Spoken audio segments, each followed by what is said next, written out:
You're listening to Parasearch Radio, news, views and reviews from the world of the paranormal from across the UK and beyond. Find us on Facebook, Twitter and the World Wide Web. The views and opinions expressed by presenters and guests are their own and do not necessarily reflect the official policy or position of Parasearch Radio or their affiliates and sponsors. Listener discretion is advised. Good evening and welcome to the Conversations With show. Tonight I have an absolutely fantastic topic on the table and I'm joined by my good friend Mr. Andy Mercer again. Good evening, Andy, how are you? Hello, I'm not too bad. I'm actually a bit bunged up, so if I sound a bit nasally, I do apologise. I seem to be having a problem for a good few weeks now. This doesn't seem to be clearing. It's very, very annoying, but I'm taking steps. Got various nasal sprays and sort of other things to try and clear it a bit, but otherwise I should be okay. But if I start to sound a bit like this, because I'll be a bit bunged up, so I apologise. This bug that's gone round, though, has been a really nasty one, hasn't it? And I think it just takes ages to clear. Yeah, it's like a tail end of a cold ahead of a Christmas. It's February now, and it's still here. So, other than that, yes, absolutely fine. Getting sort of enjoying the howling winds outside and thinking the end of the world's coming with all the noise. But other than that, it's all good. I know, it's pretty horrible out there. So safe travels if anybody's travelling around in this weather. Well, tonight's topic on the table is a topic that's very, very prevalent in the paranormal field at the moment. It's the topic of Dybbuk boxes. We've seen them all over YouTube. You can go and buy one. You don't even have to go to the dark web. You can go on normal eBay these days and buy them. We've seen documentaries that have won awards called Dybbuk Box, the story of Chris Chambers. And it is something that people are taking very seriously. They're coming up in museums across the country of Dybbuk boxes. So I wanted to work out Firstly, what is a Dybbuk box, whether there's any truth to the myths and legends that surround them, and actually try and, get down to the dirty of it all. Now, I've said before, Andy Mercer is an absolute authority on so many topics, and I could talk to him endlessly. And he's actually done a lot of research on Dybbuk boxes and the origins and the truth of the matter. So that's the topic on the table tonight. Now, straight off the bat, I kind of don't buy into it. That's my gut feeling on it, really. And I've not gone too deep, not like you have. Where did you start with the Dybbuk box? Why did you start researching it, Andy? Simply because I knew full well from my research into Jewish mysticism and into magic, there's no such thing as a Dybbuk box. It's a modern invention completely. I imagine anyone who's listening probably knows the story, but perhaps it's worth going over it just briefly, where the idea of the Dybbuk box first appeared. It was about 2012, I think, 2012. One of those ghostly paranormal haunted TV type shows had this box appear that was supposed to have, according to my research, belonged to a 103-year-old Polish Jewish Holocaust survivor, who, according to the granddaughter of said survivor, said the box should never be opened because it had a spirit within it. And, of course, the box got opened and all sorts of strange things are supposed to happen afterwards. But there's simply no such thing. It's just complete nonsense. The idea of a Dybbuk is different. That is genuinely real, historic, medieval Jewish phenomena, but they don't live in boxes and never have done. So it's amazing how this vast array of boxes have suddenly started to appear on TV. As you said earlier, you used to have to go to the dark web to get one. Now you can buy them on bloody eBay, complete with pentagrams and wax all over it. It's like, well, this is just total modern nonsense, like so many other things invented by TV and the media and films, and people start to believe in them because it's appeared in the films. It must be real. Of course it must. But they just don't exist and never have done. So we have this huge explosion of these Dybbuk boxes, basically from the original eBay sale, which was like a wine box, wasn't it? It was supposed to have been. Yes. And the story, It was the story that sold the box, basically. And this box is now apparently in Zach Baggins' museum, right? It's got to be real. Oh, good old Bilbo Baggins strikes again. Now, is there any evidence of people experiencing paranormal activity on opening one of these boxes? Or is it all just hype? Well, from what I understand, people do claim to have had all sorts of strange experiences. But if you want to believe something's going to happen, you can make these things happen yourself for your own sort of imagination or self-deception, or even just causing things to happen because of your beliefs that something's going to happen, but they're not associated with that box. The box itself does nothing other than look a bit odd. I mean, as I say, people can claim all sorts of things. The internet, the YouTube's full of all sorts of videos of weird things happening once they've opened that box. But you might as well open up, I don't know, a biscuit box. Say, look, weird spirits come out of my biscuit box now. Look, oh my God, yes. But as you say, I mean, it was a wine box for crying out loud. So why would a spirit want to live in a wine box? It doesn't make any sense whatsoever. So you couldn't bind a spirit to the box? Not a Dybbuk, because that's not what they're for or do. I mean, it's a whole different area whether you can bind any kind of spirit to a particular physical object. There's some that would say you can, some would say you can't, but that's a different thing. If you want to talk about a spirit-possessed box, then yeah, maybe, but they're not Dybbuks. And that's the key thing, because they try to link it very much to the medieval Jewish folklore of the Dybbuk, which is essentially a possessing spirit, but only a spirit of a person, not a demonic form, as obviously these boxes try to present these things as being demons that are living in them that are going to come and eat your brain or whatever. But the Jewish concept of the demon is quite different to the Christian version. I mean, the Christian version of a demon only really goes back to sort of 1500s, 1400s. It's not been around a very long time. But the Dybbuk itself hasn't been around very long either. You think, being of Jewish sort of folklore history, it would be going back a couple of thousand years, because Judaism goes back about 5,000 years. But they only really started to appear as a story or an idea or a folkloric myth, if you like, in around about the 1600s, 1500s, that kind of time frame. Before then, there wasn't anything like these. They are a very specific kind of possessing spirit, or demon, but demon in the Greek sense of daemon, as in a thing that can help you, that can provide knowledge. More often than not, the Dybbuk spirit possesses a person in order to control them or make them do something, and it's often related to something that they wanted to do in life that they might have failed to do. It doesn't always mean it's going to be something evil or negative. It can be trying to do something positive. I mean, there are supposed examples of former rabbis who've then possessed people as a Dybbuk spirit in order to complete a holy task, or a righteous task, rather than something dark or sinister. But it tends to be more sort of negative, but it's not, as I say, the kind of demonic thing you get in Christian mythology at all. It's something quite different.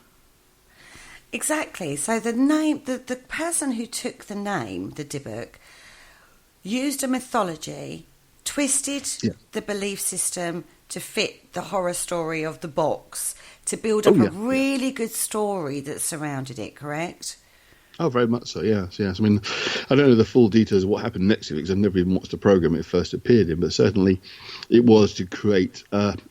It's got a term that's used in films. That it's like a thing that is used as the turning point of a storyline. That itself is just a device or prop that's used. I forget the term. It's actually invented. The term is invented by Alfred Hitchcock. Of things you get in films, where it's the thing itself is not essential. It's almost like the key to whatever happens next. And they've got MacGuffin. They're called MacGuffins. That's the word I'm looking for. Okay. MacGuffin. It's effectively a TV MacGuffin. It's a kind of a way of introducing an idea that the box itself isn't important. It's what supposedly comes out of it that's the important bit. So it's essentially that kind of thing. It's like a focal point. It's like, your haunted dolls and those kind of things. It gives you something to focus upon. But whereas the haunted doll is totally 100% modern mythology, made up nonsense, you can at least say, well, the Dybbuk spirit has been around as an idea for hundreds of years. But again, it's a Jewish mythological thing. It's not something you'd find necessarily sort of spread around. It's something that just comes from that particular field of interest, if you like. So, I mean, credit to the guy. He's latched onto what would have been quite an obscure thing until he kind of made up his story with the box. So how he went about, what research the guy did, I don't know. I have no idea. But certainly he's found something that would have been relatively obscure prior to this time. So give him some credit for that. He's done some research to find out about these things. Oh, he certainly did. I mean, he built up a whole history regarding this box. Perfect sales technique, I have to say. for this unusual box that he got. Now, if you looked into the background of the guy who sold it, he is a writer. He is a creative professional by trade and owned a small antiques and furniture refinishing business. Yeah. Says it all, really. He's got this box, doesn't know what to do with it, going to sell it on eBay, do a really good story, perfect selling material. But from that, it's exploded.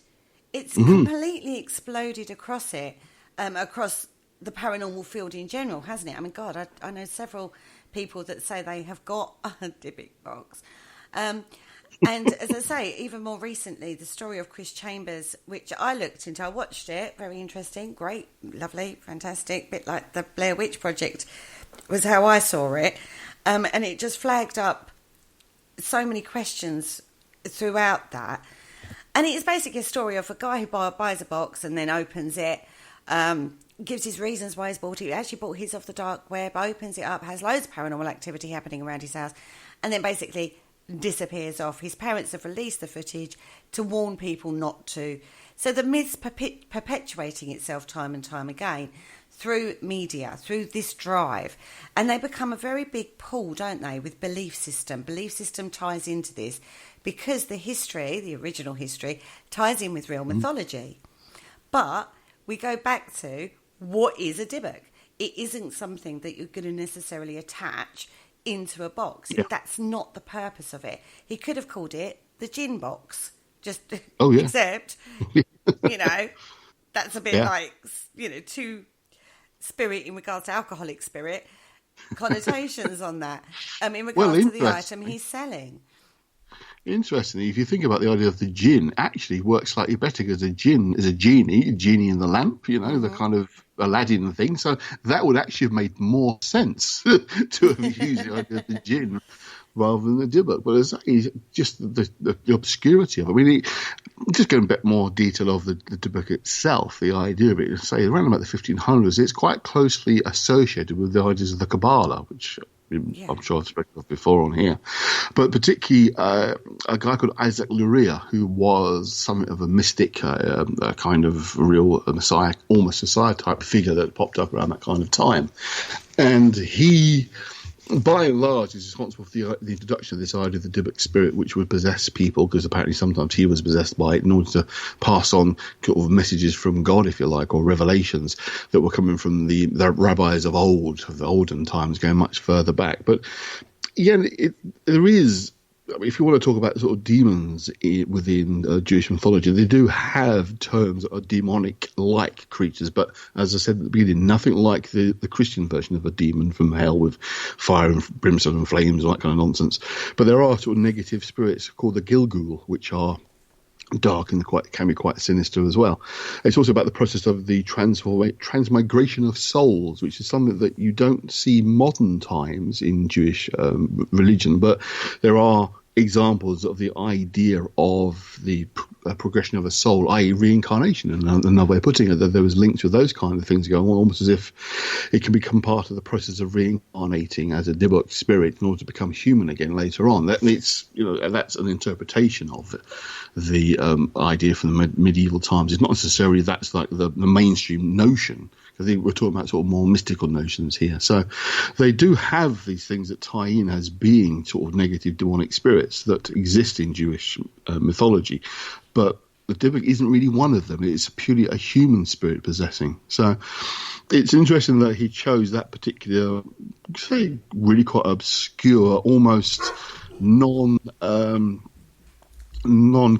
shall we say, from Jewish mythology. It's like a little sideline.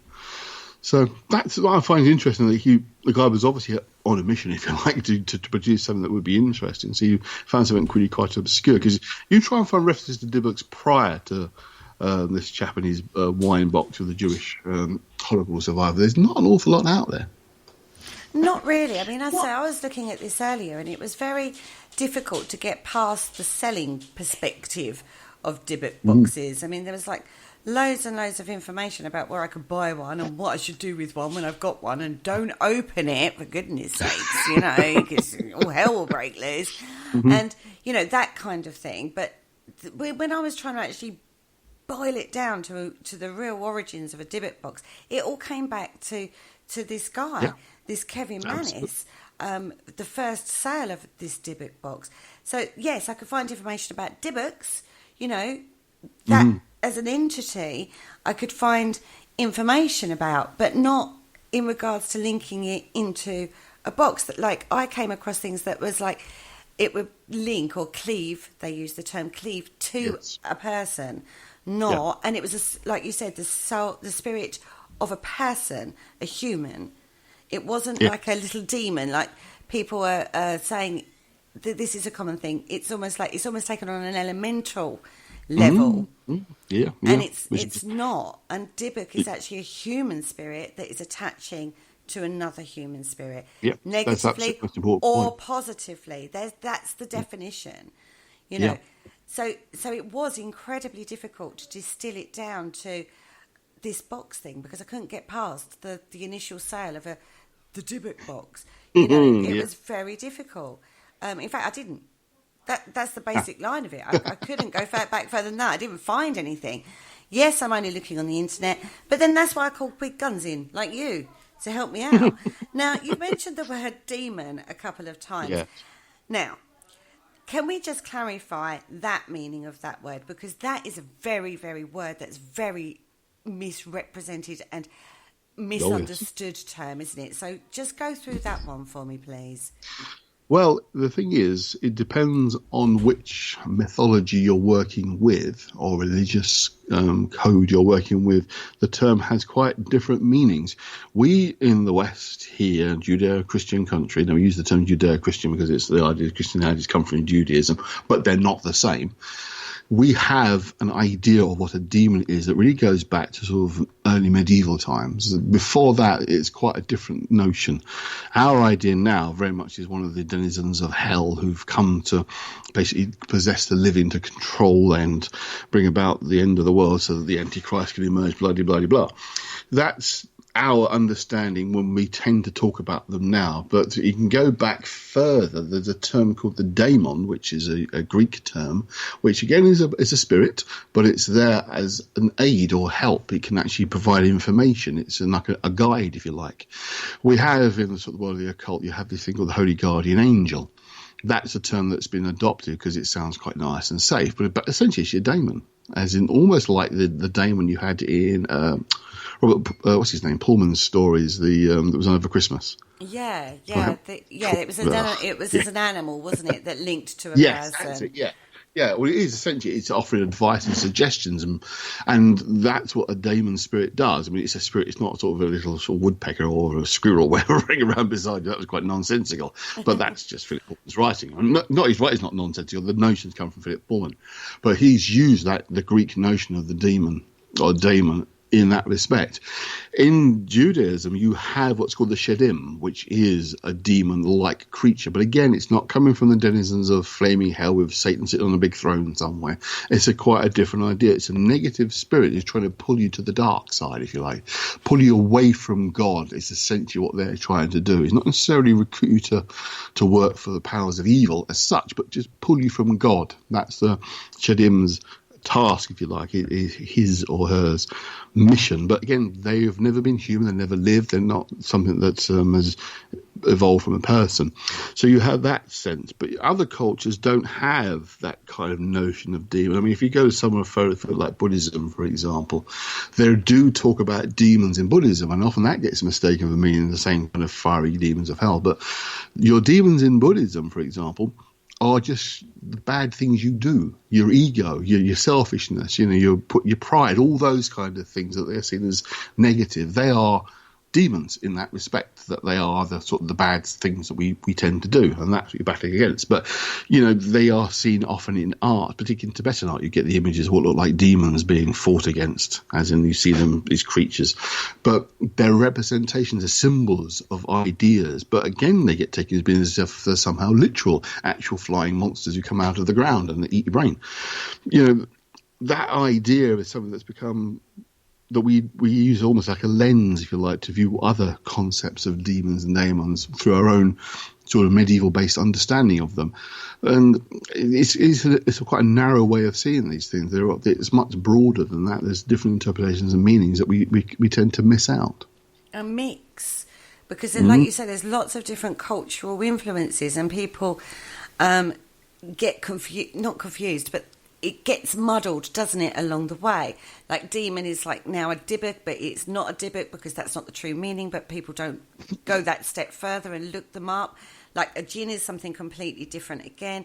We see images in artwork that give us a mental representation of even down to succubi or incubi, things like that, and we take them literally that they are what they are, rather than actually seeing them for the meaning of that, rather than the visual representation of that. Mm-hmm. Yes. The other thing you could suppose, it occurred to me as you were saying that, the closest thing I suppose you could say that what you get with these Dybbuk boxes, you're releasing some kind of poltergeist, aren't you? Because that's more like activity, except Dybbuks are not poltergeists. They don't do anything like that. They don't move objects around. They're purely and simply possessed people.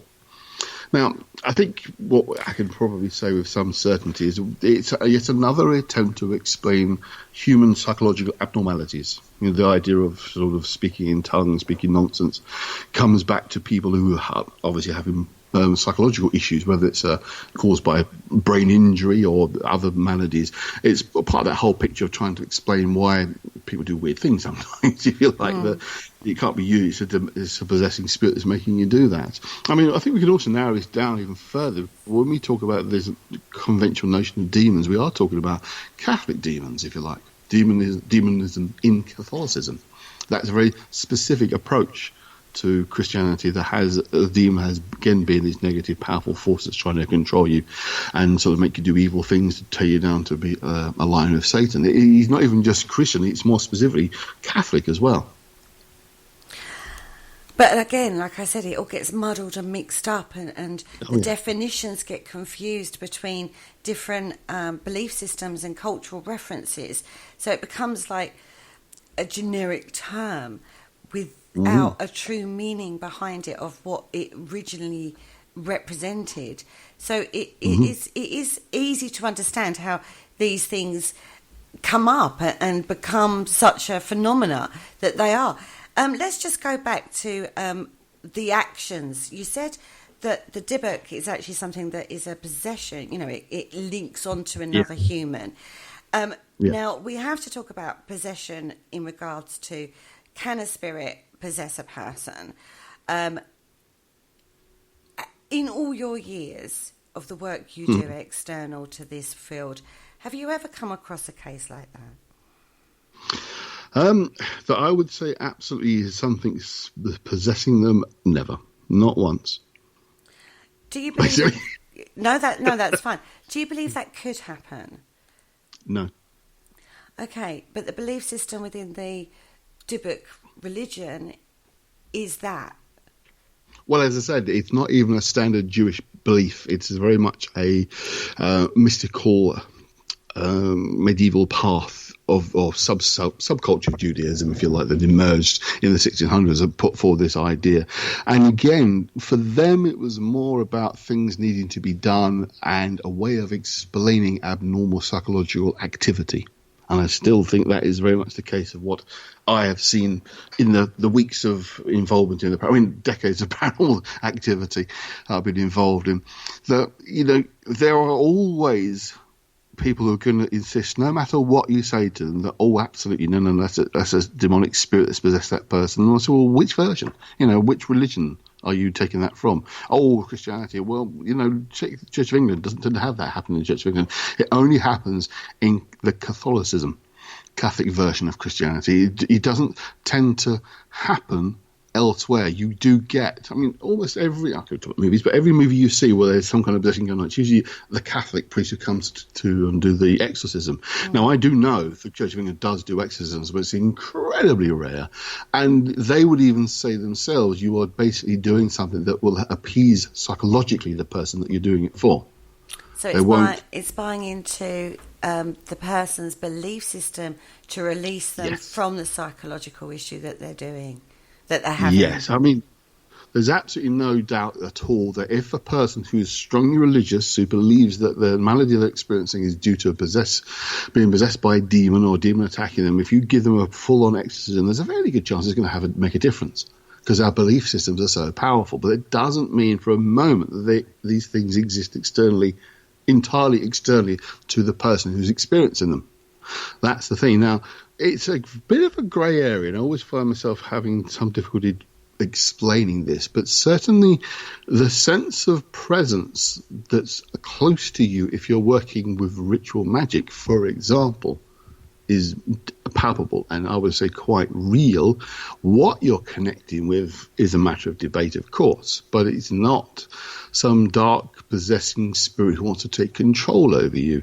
The times I've seen that happen is usually because there's something psychological going on, i.e. the person themselves has issues. Now we can talk about medically diagnosed psychological problems. You can talk about things like chronic anxiety and abnormal fears, that kind of a phobic reaction. You know, you could look at somebody simply having a massive phobic reaction to a spider, for example, sort of screaming and panicking, running out of the room. Now, if you didn't know they were afraid of spiders and they see a big spider in the room, what would you think? They're screaming and running out of the room for no obvious reason. Room's empty. Why are they running out of it? What are they frightened of? You know, that can happen. And you think, well, you're not necessarily the first thing you think, oh, they just become possessed by something. You know, but if you're in a sort of haunted location, quotation marks, and there's sort of strange activity is generally happening around you, and then someone who is arachnophobic sees a big spider and they start screaming, running around, you think, oh my God, you know, they're being possessed by the ghost. You know, because of our interest in that thing, you're more likely to think that, but it doesn't say it's ever actually happened.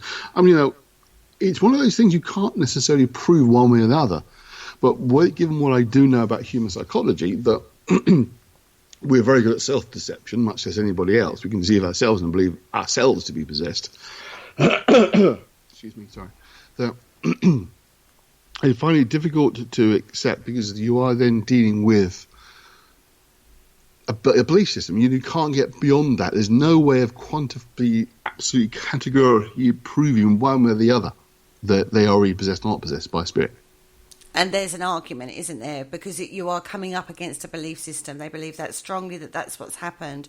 So you're coming up that strongly against a belief system. And because you can't prove it one way or the other, but you know it because, you know psychology and you know people, you know, that's the problem, isn't it? That's exactly the problem. So the only thing you can do is to fight that with their belief system, which is where exorcism comes in. Exactly. If there's an absolute cast iron belief and wholly and completely that this is going to make them better, then there's a reasonable chance it's going to make a difference. There really is going to be a reasonable chance. I mean, as I say, the two kinds of issues you can have would be either based around a neurological damage, i.e. a hit to the head or a blow or miswired brain, or a psychological process that's occurred within them that's led them to have an abnormal reaction to X, Y, Z, or have an abnormal, what you describe as abnormal reaction to a situation. I mean, I'll give you an example. Until fairly recently, we had no idea why people suddenly roll around on the floor and start foaming at the mouth and shake violently. You know, that would be, absolute signs of demonic possession. Definitely, you know, they're foaming at the mouth, they're talking gibberish, they're shaking, they're rolling around. It's an epileptic fit, which you entirely understand now. You know, we completely understand what's going on there. It's a neurological problem. It's the brain misfiring, and the resultant effect is that's what happens. I remember quite clearly when I was at school many years ago, a poor young lad who had a major fit in basically lunchtime in the playground, you know, and at first no one knew what was going on. Everyone was screaming and panicking, thinking something awful was happening. But, you know, a teacher quickly came over and sort of put him in the correct position, because you mustn't hold them down because they can actually cause damage because the strength is enormous during a fit, but positioned them in the right way and just stood over them or sat beside them waiting for them the fit to pass. They knew full well what was happening, but we were like 11, 12, 13 years old, no idea what was going on. We were terrified what we were seeing. You know, you can fully understand someone a few hundred years ago seeing that and totally believing the only thing they can think of, well, the Bible talks about spirits and talks about demons trying to control us and take us to Satan's side and against God. Then that's what's happening to them. They're being possessed, you know. But it's an epileptic fit. It's miswiring of the brain. So, you know, someone who acts that way and then has an EEG scan and it shows, because you can see these things, the miswiring, what's going on. it shows abnormal activity in the brain during a fit. We've got an explanation for that. But there's still people out there who say, oh, no, it's definitely demonic possession and epileptic fits, and that's just a cover story for demonic possession. They'll want to believe that's true, no matter what evidence or information you put before them. They'll want to believe it's true. Okay. Do you think there's been a shift in where belief systems, particularly in the Western society, I would say, has been away from church, and that particular belief system, it has shifted onto the more obscure terms for the reason people are having problems? Yes. I think one of the problems we have is that whilst organised religion is an issue, I definitely think it's an issue because it's a system and structure to control, there is a yearning in us all, a want, a need almost, to have something that's more than just a physical, material world, the day-to-day world around us. We are missing something, there's no doubt about it. And I think while secularism is a good thing because it is taking us out of the control of the church and power and wealth and that kind of thing, there is still a longing. There's definitely, that's why the paranormal is of interest to lots of people, and people will see lots of stuff happening around that they'll describe as being paranormal, which might have a much more conventional explanation, but will prefer the evidence that supports their belief system rather than thinking, oh, hang on a minute, maybe it's not what I think it is. They're more likely to think that way because we have that space, There's a gap, there's a want, if you like, a yearning to have something more than just the physical day-to-day world around us being that's all there is. Now, personally speaking, I believe there is more to the world than the physical world around us, but at the same token, a lot of it is baloney. It gets blown out of proportion. You can take, a good example would be like the UFO phenomenon. The vast majority of supposed UFO sightings can be conventionally, normally explained by misidentification or deliberate deception or just plain error. But there's a few that defy all explanation. There's no doubt about it. They just do not make sense, yet there are witnesses, these things are observed, and people have experiences with them. So something's happening. It's not just being made up. But the majority of it gets out of hand.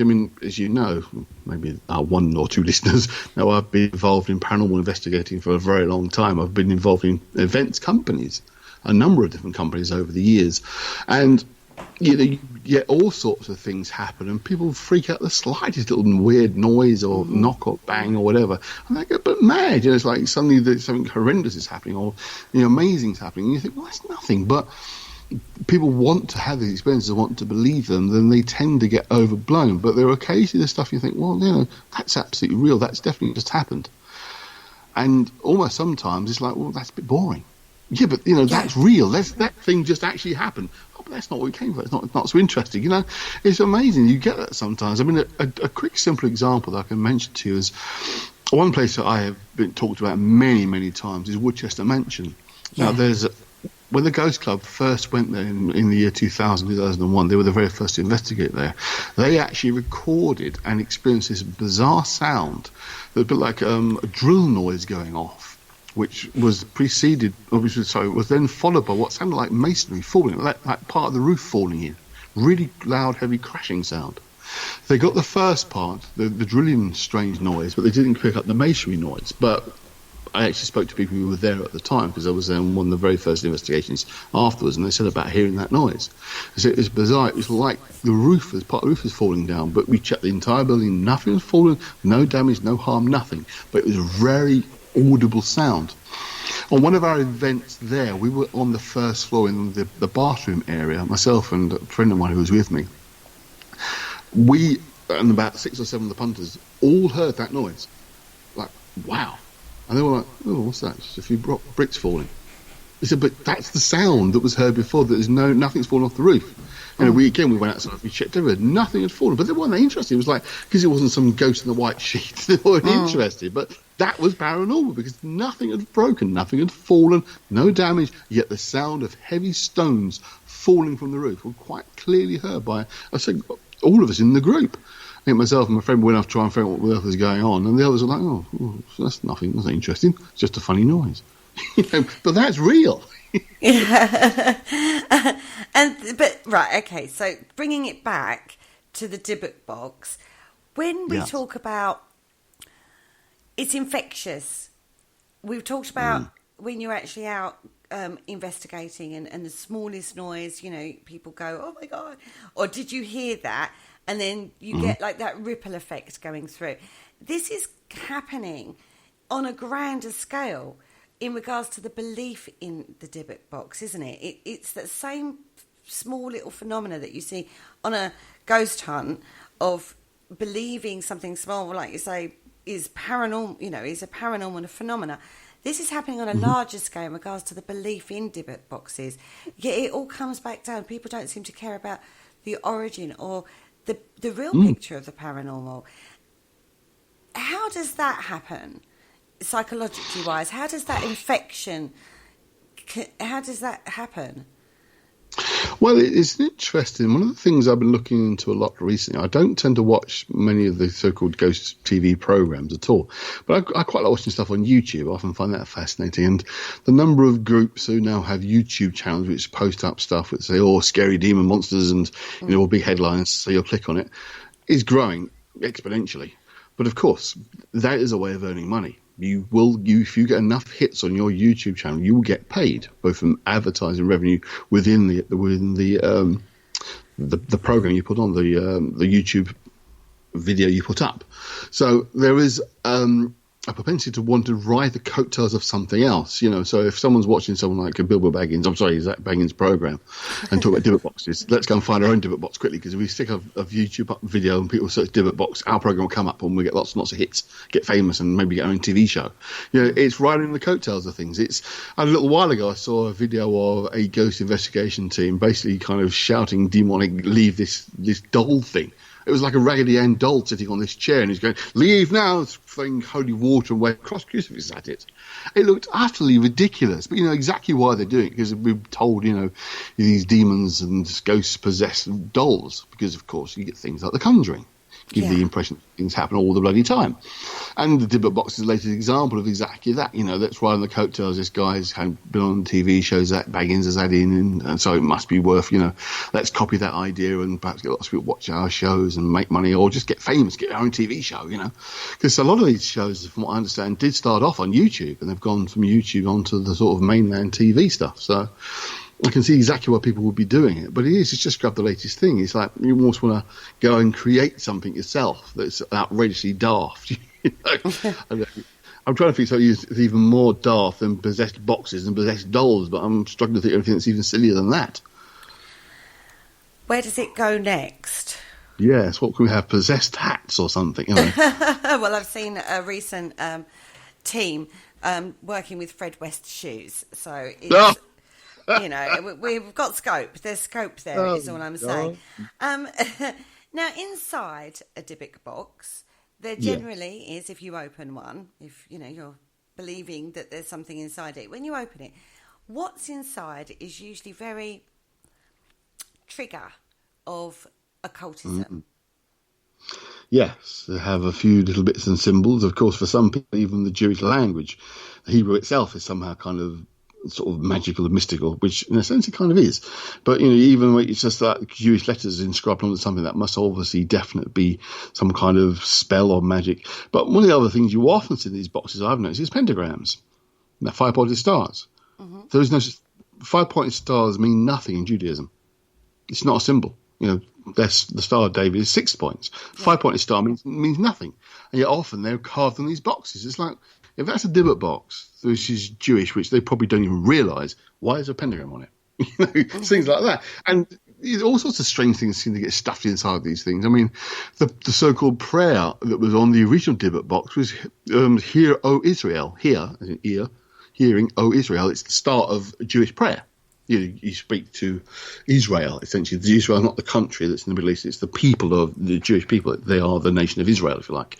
So you say, Hear, O Israel, is to speak to the people. That's not a spell. It's like saying, Our Father. That's not a spell. And that's what's carved on these things. I mean, for the bits and bobs I've seen, all sorts of things get stuffed into them. I mean, There's a kind of crossover, and I think one thing that has happened is you used to get videos again on YouTube of these mystery boxes that people have bought from the dark web that contain all sorts of weird and wonderful stuff, sometimes quite violent, disgusting stuff. And I think some of those at least, some have been now relabeled Dybbuk boxes, even though were just mystery boxes before.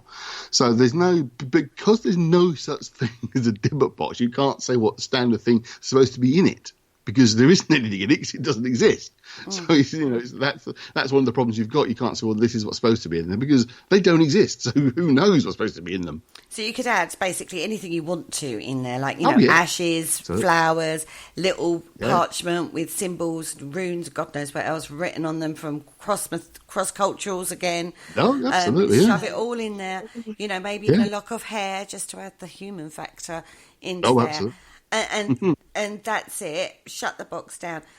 Seal it. This is a key point of a Dybbuk box. You have to seal it with wax. This has come up. Now, this isn't a new concept. We've looked at, where we've talked before. We've talked about witches' bottles. They get sealed with wax, for protection. People have buried those many, many times across.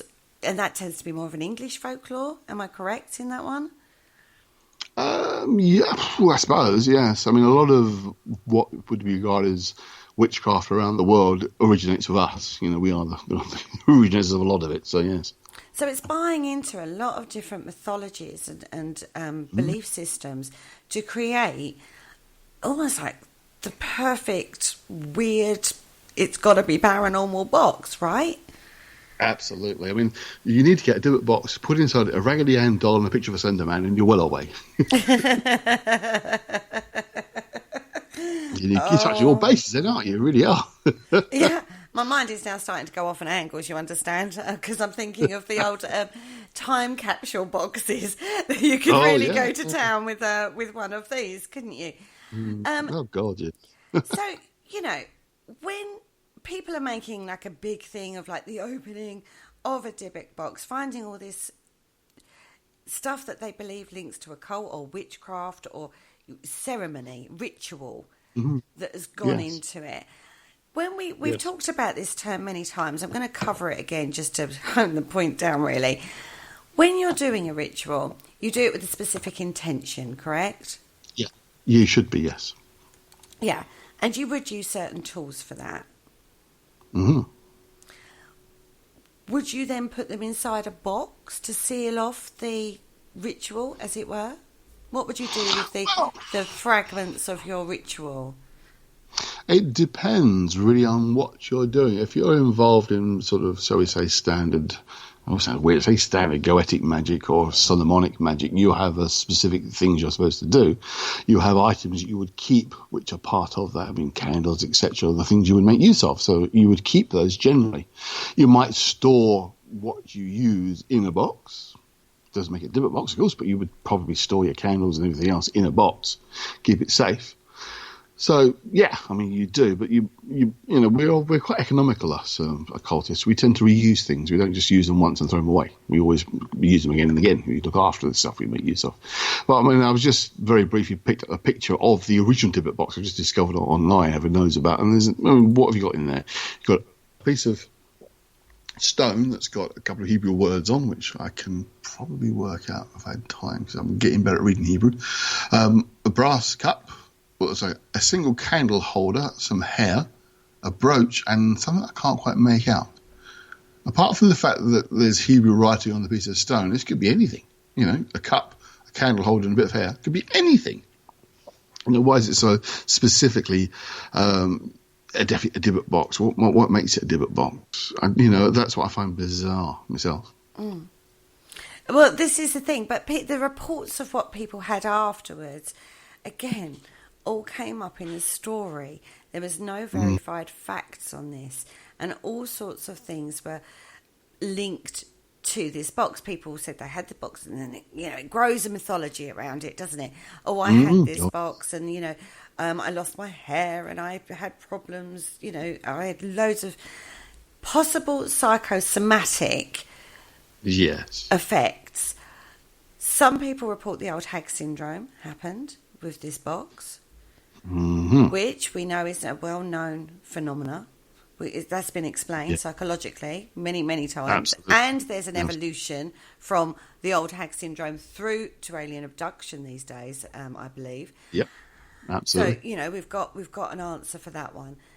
We've got lots of things of psychosomatic behaviours and people linking maybe coincidental events to something they've bought, they've possessed, believing it's haunted. Mm-hmm. That's the thing. You can believe anything's haunted if you like, of course. And I also would say you can manifest strange things that happen around you with a strong enough belief system that they're going to. Because that gets into quite a different territory of, almost not entirely self-deception, but, one part of the brain makes something happen and the other part believes it's happening outside of us. That kind of unintentional subconscious self-deception that can often go on with ghost investigating just generally. Something that under different circumstances you wouldn't think for a moment was paranormal, but given the right situation you're going to say, oh, it's paranormal. That'd be your first recourse, your first response to this strange one. Like I said with the woman with the spider, on a ghost investigation running out scared silly, you think, oh, but she's seen a ghost. You wouldn't think, oh no, she's probably seen a spider or something. But if you're in your house in the middle of the afternoon and it's like you panic, so you can look around and see what she's run from. You're not going to assume it's a ghost, are you? That's the thing. It's circumstantial. Not circumstantial. The one I'm looking for is situational. It depends what you're doing and where you are, what you're going to believe. So it's your mindset linked with it's got to be in contextual. That's the word I was searching for there. Yes. So it's mindset linked with contextual environment. Yes. Sets your mind. Right time, right place. Yeah. That's an easier way of saying it. Thank you, Andy. Right time, right place, right mindset. Mindset plays a huge thing. Coupled with a belief system in a specific situation, a specific thing, is builds up the perfect storm, doesn't it? It builds up the perfect event for... Yeah. You buy a haunted box, it's a Dybbuk box, you believe the story that's gone on behind it, you open it up, you've released it now, so all weird sort of stuff's going to happen. The second something, maybe, I don't know, a glitch in the power circuit, so it flicks the lights, happens at that particular point in time, oh my God, we've got now poltergeist activity going on around us. And yet when you look at what a Dybbuk is, that wouldn't even happen if you believed that a Dybbuk was a real entity in the first place. Absolutely, yes. They don't behave that way. They're not poltergeists. They are possessors of people, first and foremost, simply straightforward, no other than that. They don't do anything else other than possess people. What happens next is a different question, but that happens. They don't hide in a box and then leap out when you open it. The other thing, I was just Googling around and noticed as we were speaking there, the original Dybbuk box had no wax on it. So where did this wax come from as well? Where did that suddenly get added on? The original one doesn't have wax on it. Does no, it? I was going to say, no. But does that not link into, when you, we talked about the witchcraft and, witch bottles and stuff like that, they were usually sealed with wax with vine around the top, but just to seal the bottle, not for any real reason. It was just to keep the contents inside, and that was just the only way of doing it. Even historic witch bottles didn't have wax seals on them. They were corked. Because wax is pretty fragile. Wax is fragile. In one night it all comes off. They were sealed with corks usually. Wow. When you talk about the actual Bellarmine bottles that we used, the proper Bellarmine bottle with the face on, which came as used as witch bottles, and again, they were just corked at the top. So corked round. I've got the remains of a real one over here. There's no wax on that one. The one I got in the 1600s, there's not a drop of wax on it anywhere. So wax sealant is a modern Wiccan witchcraft type thing. It's not historic. And actually, that is a question Paul's just asked in the chat room. So what in wax is there that can stop spiritual energy? Nothing. You deal with a spirit. You can walk whoever you want to walk through. You can appear who wants to appear. That's the thing. So, sorry, you're telling me that a glass cabinet can't stop spiritual energy? Wow, there you go. What a surprise. Yeah, absolutely not. and a wooden box wouldn't be able to stop. Well, exactly, no. I mean, it depends. If you got the box or the glass has got the appropriate symbols actually pointed on them, then potentially they can hold things back and slow things down. But it's like you're putting out a block system of energy, if you like. You use the sigil as a focal point of energy that can then prevent things moving through. That's the idea of the magical seals. That's how they work. But it doesn't matter if it could be a tissue paper. It could be drawn correctly and sigilized correctly on a piece of tissue paper. You will stop things going through. That's the idea anyway. It has to have the appropriate seals upon them. And a load of bloody wax, or even 20-foot steel lead-lined box isn't going to make a blind bit of difference. These things are non-corporeal. They can pass through whatever they want to pass through. They don't obey the same kind of physical laws that we do.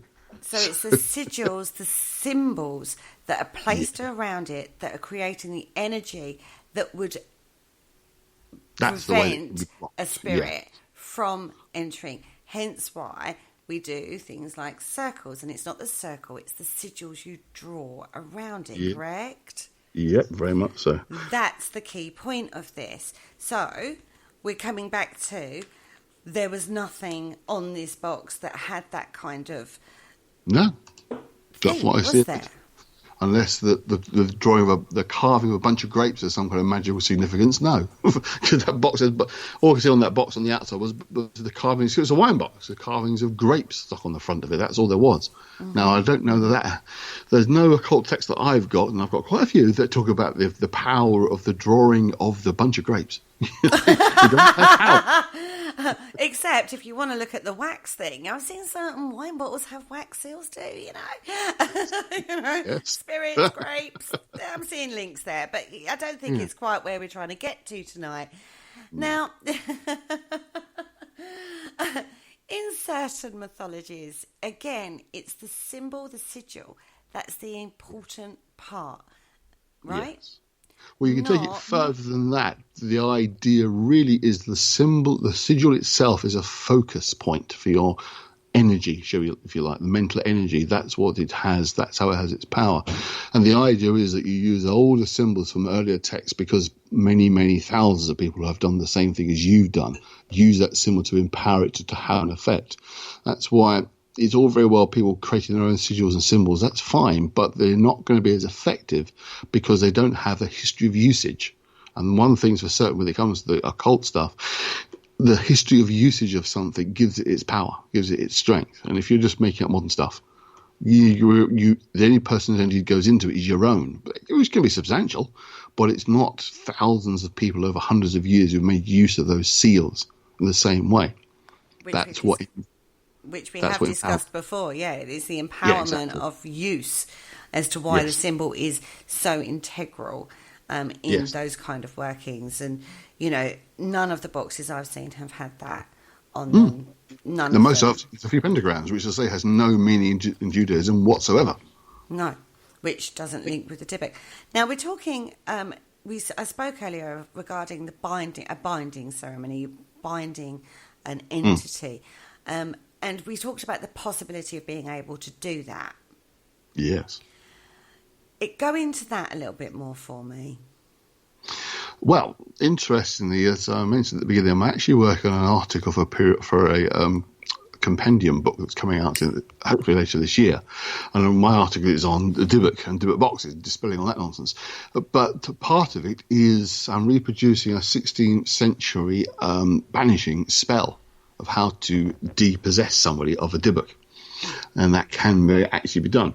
You can't summon them to you; they come of their own accord. But you can then use this ritual I'm outlining, which has come from the 16th century, 17th century text, should I say, that tells you exactly what you're supposed to do to become free of it, or at least what the rabbi is supposed to do to free you of the Dybbuk spirit. So it can be done.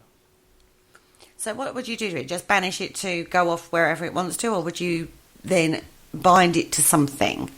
It's a complex ritual. No, it is just dispelled. Just get rid of it. Yes, it goes back into, I'm just scrolling through to remember the name of the bloody place. I should remember, should know off the top of my head straight away. Basically, Gehenna, which is the waiting spot between heaven and hell and returning. It's Gehenna, which is where spirits disappear off to. Judaism does have a sense of a kind of hell, but it's almost a hell of non-existence, if you like. You wait effectively in Gehenna for your chance to return at some point, and you spend a period of time in Gehenna before you go elsewhere. And the idea is a Dybbuk that is would have been in Gehenna, found a way back onto Earth to possess a person, and then freed out of that person, returns to Gehenna. Okay. In regards to any kind of entity, any old entity, is there a specific binding ritual? There's nothing there's not like your all-purpose go-to ritual. Well, I say that's not strictly speaking true. It depends again on which magical system you are working with. There are general dispelling rituals you can use that we find in sort of ritual magic, ceremonial magic, Solomonic magic, whichever term you prefer to call it, that are long and complex. If you go to Icelandic stave magic, which I'm a personal fan of, as you know, there are some very straightforward ones that aren't that difficult to do yourself and will actually be quite effective. But again, it's because you're tapping into the idea of this pre-existing energy that you're working with.